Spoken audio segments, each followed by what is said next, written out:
I want to introduce tonight, my wife Connie is here, and then our son Brian, and his wife Jennifer, our youngest daughter Amber, and her husband Jonathan, and two granddaughters, Allie and Sarah. I want you all to stand because I want your people to meet my family. Say hi and welcome my family. Amen.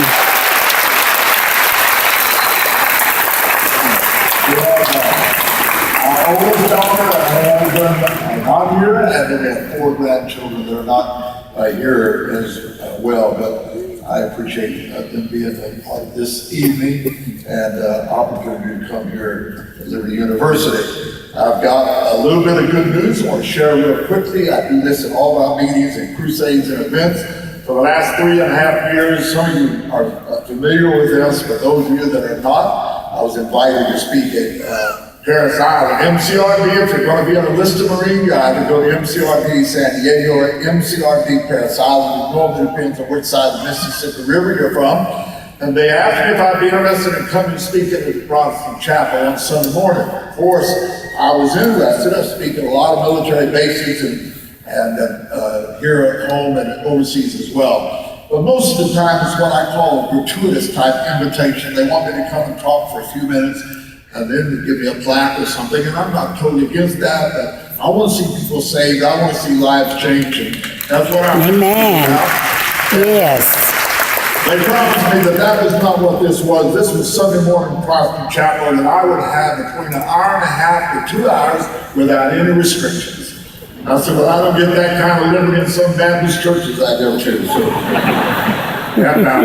So they went through the channels to get it all set up. The last approval had to come from the CEO of the base. For the first time in the history of Paris Island, they had a female commanding officer, Brigadier General Roy Reynolds, about 6'4", and a Marine.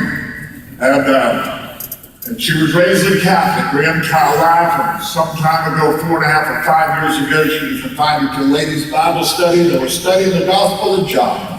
For the first time in her life, she understood what the gospel was, and she gave her heart to Jesus Christ. And now she's in a position to make a decision as to whether I would come and speak to the recruits. I always say that God's timing is always perfect. And they showed her a DVD of me speaking at Prestonwood Baptist Church in Dallas, and with tears in her eyes, she said, yes, our recruits need to hear it. We've now been to Paris Island 12 different events. Every time we go, it's a brand new recruit class. Anywhere from 2,000 to 4,500 recruits, depending on what time of the year. There we go. Mark Ivy, the worship team from Trinity Baptist Church in Jacksonville, Florida, comes and they lead worship for 45 to 50 minutes to hear 4,000 Marine recruits singing "God's Not Dead." Will put goosebumps on top of your goosebumps. And then I get up and I preach, and I told them that when I came, that I would want to give an invitation. I'm an evangelist. If you haven't come to your church, I'm going to give an invitation. Amen, amen. And we have seen that this is a conservative estimate. Over 17,000 recruits leave their seats and come and give their heart to Jesus Christ in the last 3.5 years. All right. We will be back there 3 more times this year. They've already scheduled for 4 times in 2017, 4 times in 2018. And I told you that basically to ask you to pray for these events. You can follow us on Twitter at Marine Tim Lee and find out more about it on Facebook as well. I tell people, if you don't love Jesus, if you don't love America, you will not enjoy following me on Twitter. I didn't go 10,000 miles away from home in Vietnam, give 2 legs for this country to come back here and be politically correct while America. All right, all right. Yeah! Woo!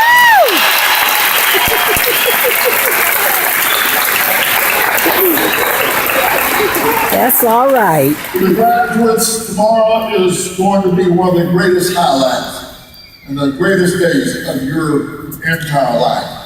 Only 65% of high school students go to college, and only half of those graduate from college. You've achieved a great, great milestone in your life. We're today and this evening in one of the most amazing academic and learning centers in the world. And tonight I want to leave with you in the few moments that I have a challenge. It's going to be a little bit different than maybe what you were expecting or what you might be used to.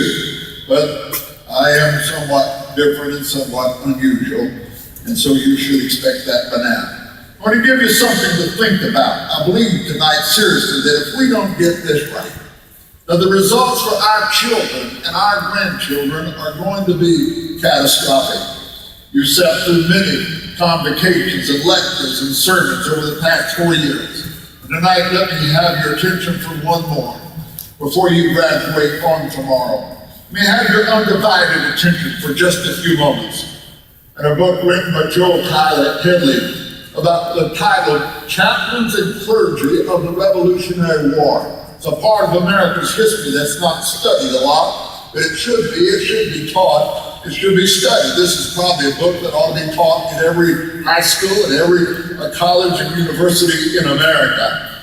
And this quote, in every quiet little valley, sequestered nook in New England, the pastor had taught the doctrines of freedom and preached the duty of resistance to oppression. Listen to those words again. The pastor had taught the doctrines of freedom and preached the duty of resistance to oppression.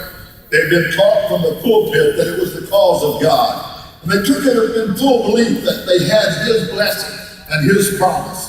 From the consecrated hand of the men of God went forth 1,000 separate bands that soon met and stood shoulder to shoulder on the smoking heights of Bunker Hill. This was an introduction to this great book about chaplains and clergymen during the Revolutionary War. It is an honor for me to be back on Liberty Mountain. I do have some history, maybe some history that even people on this platform have never heard before. In 1973, January of that year, I drove 650 miles from